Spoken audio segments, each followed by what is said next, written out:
Okay, folks, yes, today's topic is ankylosing spondylitis. My beloveds, let's clarify the points that you don't understand, misunderstood maybe, or not understand correctly. I've received these questions that confused you, that confuses you, and will confuse, I suppose. That's why I want to clarify these points. First of all, so-called Bekterev's disease is a question of tradition. Bekterev's disease is the same as ankylosing spondylitis. Of course, it's the same. So if you find in your exam tickets, for example, Bekterev's disease, you answer ankylosing spondylitis. It's not a question at all. Then, ankylosing spondylitis, you start with definition like this. So for example, ankylosing spondylitis is an inflammatory disease, primarily affecting the axial skeleton. It's an autoimmune, of course, problem, leading to spinal fusion and reduced mobility. It's a part of a group of disorders known as so-called seronegative spondyloarthropathies. Seronegative spondyloarthropathies. Okay? About epidemiology and about sex differences. Predominantly affects young men. So ankylosing spondylitis, yes, manifests between the age 15 and 30 with a strong male predominance, up to 3, even more, to 1. So actually, why? No idea. What is clinical issue of that? Early recognition in young persons with persistent unexplicable back pain is crucial for timely intervention and management. About HLA-B27. So yes, we do have strong genetic association with HLA-B27.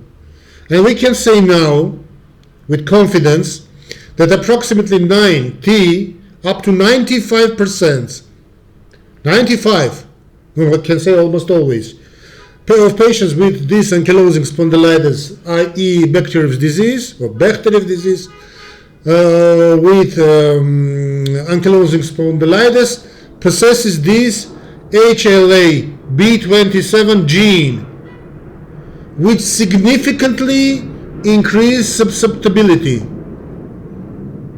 Okay? Clinical issue. Well, of course, it's obvious. Genetic testing for HLA-B27 can aid in diagnosis, especially in patients with atypical presentations. Yes, some persons with HLA-B27 do not present with this, do not have any problems. But if you find HLA-B27 and you have presentations, typical atypical presentations, you think about ankylosing spondylitis. About back pain, yes, it's a hallmark symptom, inexplicable hallmark pain. The pain is chronic. The pain is, of course, inflammatory. All problem is inflammation. Of course, it's inflammatory. And characteristically improves, it's very interesting, with exercise, but not with rest. It's often associated with so-called morning stiffening, lasts more than 30 minutes. My beloveds, remember this morning stiffness because it's hallmark for all, we can say, autoimmune disorders. And ankylosing spondylitis is autoimmune disorder, definitely.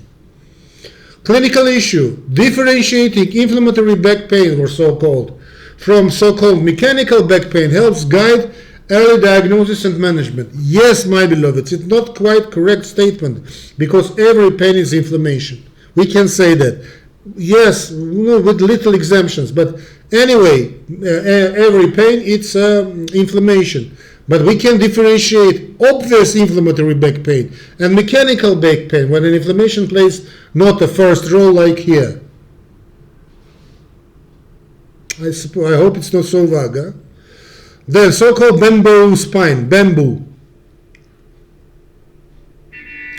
Spinal fusion leads to bamboo spine. Advanced ankylosing spondylitis leads to ossification of spinal ligaments and joints, resulting in the characteristic bamboo spine. It's a appearance, it's not a clinical appearance, it's an X-ray pattern. No management pattern, imaging pattern, especially X-rays pattern, bamboo spine. Clinical issue, clinical importance. Radiographic data, radiographic changes indicate chronic and advanced disease, guiding the clinician, you, in the determining disease progression. My beloveds, this, I repeat it several times and I repeat it again. So this, my explications will helpful not only for your big board exams, but will be helpful also in your future medical practice. Then about extra-articular manifestations. Of course, because it's autoimmune disorder, means systemic disorder.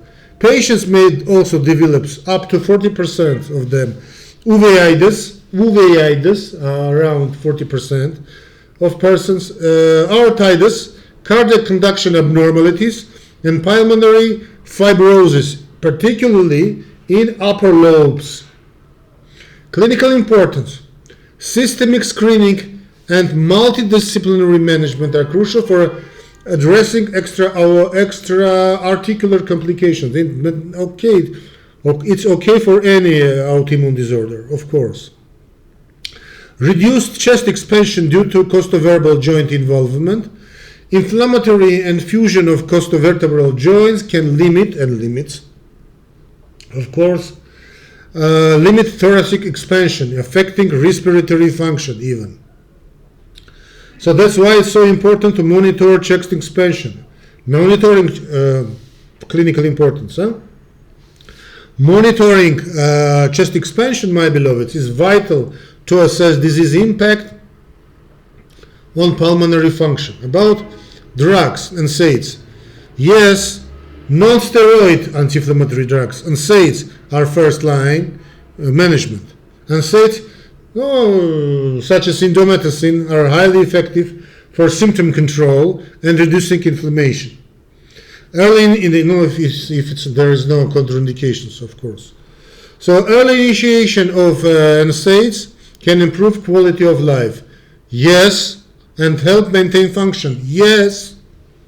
About TNF-alpha. Highly controversial, but anyway, you answer in this manner. The TNF-alpha inhibitors, tumor necrosis factor inhibitors, up to you how to pronounce, are game changers. Biologic therapies like etanercept and infliximab have transformed the manifestation of ankylosing spondylitis by significantly reducing inflammation and slowing disease progression. What is clinical issue of that? These biologics are particularly useful in patients with poor response to NSAIDs or severe disease. Highly controversial, but anyway, you answered. Your question, you have to answer in this manner. About physical therapy, of course it's essential for maintaining mobility.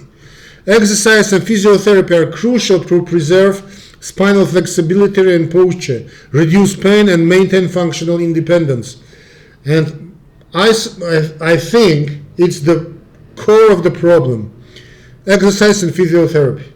Yes, we're all lazy, but these poor persons have to do this exercise and physiotherapy. That's why educating patients about exercise routines can significantly improve long-term outcomes.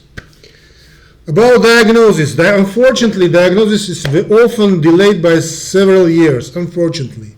But it's like this. Due to insidious onset and non-specific symptoms, diagnosis may be delayed for up to 7-10 years from symptoms onset. Yes, this is insidious onset and non-specific symptoms diagnosis may be delayed for 10 years, decades actually, from its symptom, unfortunately. So what is clinical importance of that data?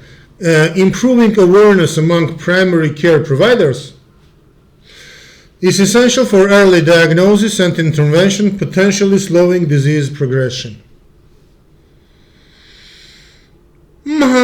So ankylosing spondylitis is progressive and potentially disabling disease, but with early diagnosis and appropriate management, patients can lead, I can say, fulfilling lives.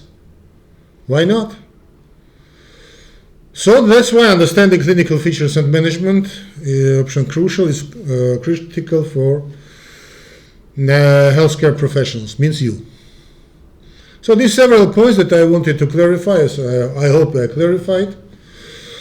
So thanks for your questions, thanks for your attention. Don't forget to follow and subscribe my Dr. Y YouTube channel, and don't forget to subscribe my greedy people,